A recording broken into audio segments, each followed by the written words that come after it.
In 1867, the United States purchased Alaska from Russia for $7.2 million, a sum that many considered exorbitant for what seemed like a desolate and icy territory.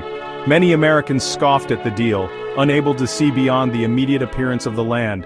They called it Seward's Folly and Seward's Icebox, mocking Secretary of State William H. Seward, who orchestrated the purchase.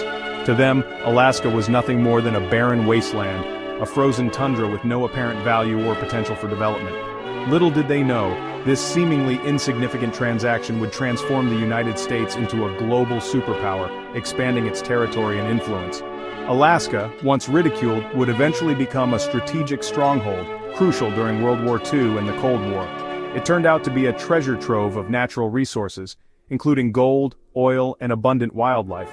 This purchase was a testament to the vision of those who saw its potential, like Seward, who believed in the future value of the land.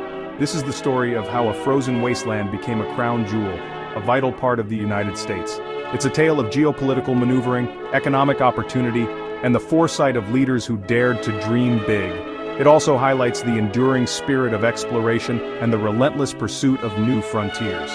It's a reminder that what seems insignificant today can become invaluable tomorrow, shaping the destiny of a nation. Russia had been the first to claim Alaska, a vast and largely unexplored territory. They established a foothold in the early 18th century, building settlements and fortresses to secure their claim. Their interest was driven by the lucrative fur trade, which promised immense wealth through the exchange of fur pelts with indigenous people. Russian explorers and traders established settlements, creating trading posts that became bustling centers of commerce. They exploited the region's abundant wildlife, hunting animals for their valuable pelts and trading them for goods and services. However, by the mid-19th century, the fur trade was in decline, leading to empty trading posts and a dwindling market. Russia's grip on Alaska was weakening, with settlements falling into disrepair and their presence diminishing. Adding to Russia's woes was the Crimean War, a conflict that stretched their resources thin and diverted attention away from Alaska. This conflict had drained their treasury, leaving the Russian economy in a state of hardship and financial strain. It had also exposed the vulnerability of their Alaskan territory, making it clear that they could not defend it against potential threats. Fearful of a British takeover, Russia began to see Alaska as a liability rather than an asset, worrying about the cost of defending it. They sought to sell it, and the United States emerged as a willing buyer, seeing the potential in Alaska's untapped resources and strategic location. Enter William H. Seward, the United States Secretary of State, a man with a vision for America's future.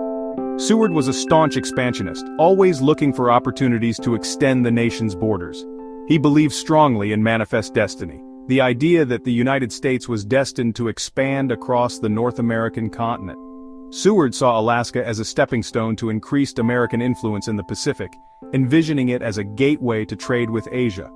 Seward engaged in secret negotiations with Édouard de Stoical, the Russian minister to the United States, who was eager to sell the territory. The talks culminated in a treaty signed at 4 o'clock in the morning on March 30, 1867, after an all-night session.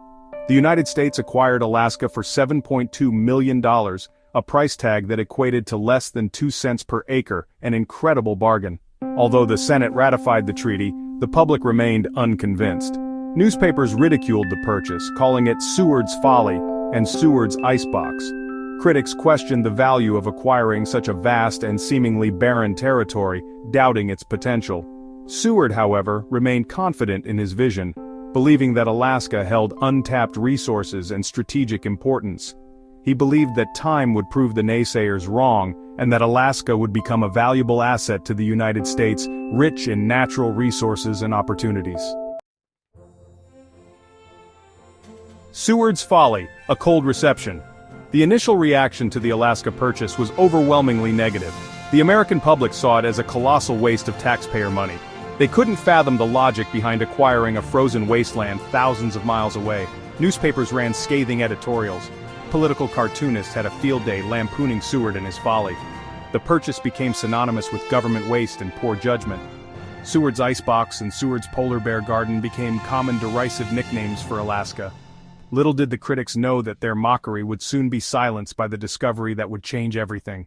If you enjoyed this journey through time, please subscribe to our channel for more historical insights and fascinating stories, and especially for part 2.